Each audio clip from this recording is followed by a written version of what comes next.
मैं अपने कमरे से बाहर आ गई और काफी ज्यादा मेकअप किया और तैयार हुई थी, और फिर आहिस्ता आहिस्ता चलती हुई असफ अंकल के कमरे के गेट पर पहुंच गई।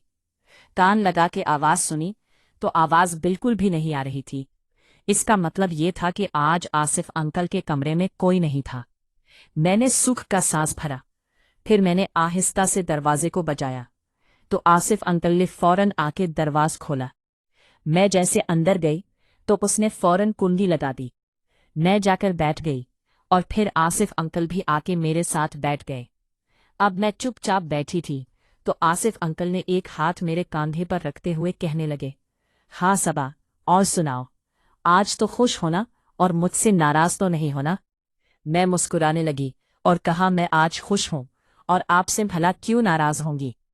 मैं तो उन्होंने कहा, पिछले 2 दिन से तुम जो दरवाजे पर आके वापस जाती रही हो, इसलिए पूछ रहा हूं। मैंने कहा, नहीं ऐसी कोई बात नहीं है, मैं बहुत ज्यादा खुश हूं। फिर आसिफ अंकल मेरे बालों में हाथ फेरने लगे और आहिस्ता आहिस्ता मेरी आंखें बंद होना शुरू हो रही थीं। मैं मदहोश होती जा रही थी।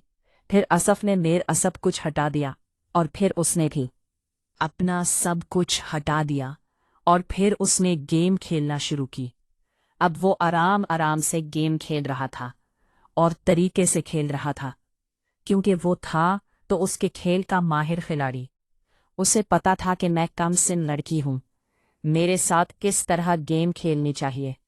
मेरी आंखें बंद थीं और मैं महसूस कर रही थी ऐसे जैसे मैं जन्नत की सैर कर रही हूं। और वाकई में मुझे महसूस हो गया था कि बिलाल से कहीं ज्यादा ताकतवर है आसफ, क्योंकि वो था ही 40 साल का। और आप सोचकर अंदाजा लगाएं कि जो 40 साल का बंदा होता है वो कितना तजुर्बाकार और कितना ताकतवर और कितना समझदार होता है।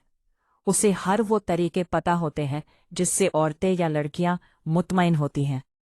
और वो आसिफ भी मेरे साथ वही कर रहा था। तकरीबन 1 घंटा हो गया था, लेकिन वो अभी तक लगा हुआ था। हालांकि मेरा काम हो गया था, मगर वो अभी तक जोश में था।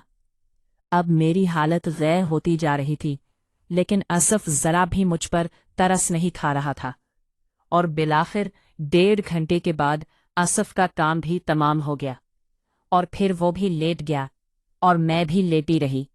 तकरीबन 30 मिनट के बाद असम मुझसे कहने लगा, सबा, अब बताएं कि आपको कैसा लगा। कहा, मुझे तो अल्फाज नहीं मिल रहे कि किन अल्फाजों में आपका शुक्रिया अदा करूं कि आपने मुझे इतना सुकून पहुंचाया। वाकई में बिलाल तो कुछ भी नहीं था, वो तो एक दरख्त के पत्ते की तरह था, और आप तो कोई 100 साल पुराना दरख्त जैसे होता है वैसे लग रहे हैं। मुझे अंदाज़ा तो था कि आप मुझे ठीक से खुश करेंगे, लेकिन इतना अंदाज़ा नहीं था कि इस तरीके से खुश करेंगे। असफ कहने लगा कि सबा, मेरे 3 बच्चे हैं और मेरी बीवी भी है, और मैं जब अपनी बीवी के साथ करता हूँ तो मैं तो 3-3 घंटे जाता हूँ। हम लोग पहले प्लान करके फिर ये काम करते हैं। तो मैंने कहा कि अच्छा, तो आप मुझे भी बता दे, मैं भी आपके साथ प्लान बनाती। असफ कहने लगा, सबा, अगर कल तुम्हारी अम्मी नहीं आती तो तुम कल रात को मेरे पास आना, फिर पूरा प्लान बनाएंगे और मैं तुम्हें तरीके बताऊंगा कि किन किन तरीकों से किस किस तरह करना है, और फिर तुम इन तरीकों को फॉलो करना और फिर देखना कि तुम्हें कितना अच्छा लगता है। तुम्हें इतना सुकून मिलेगा कि तुम मरते दम तक याद रखोगी। और फिर जिस बंदे के साथ भी तुम ये काम करोगी तो सबसे पहले तुम्हारे दिमाग में मेरा नाम आएगा।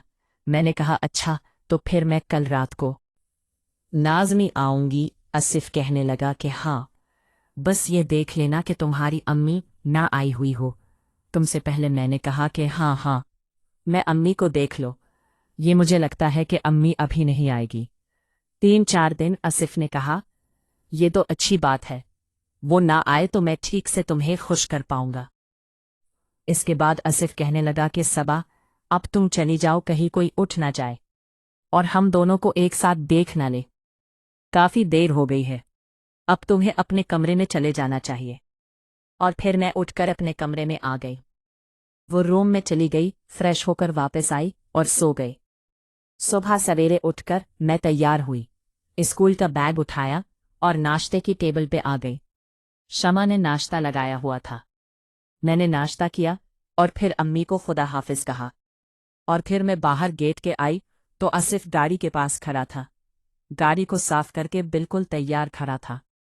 वो मुझे देखकर मुस्कुराने लगा। मैं उसे देखकर मुस्कुराने लगी। उसने मुझे सलाम किया, मैंने सलाम का जवाब दिया और मैं फिर गाड़ी में बैठ गई। फिर आसिफ मुझे लेकर स्कूल पहुंच गया। अब मेरे पेपर भी होने वाले थे।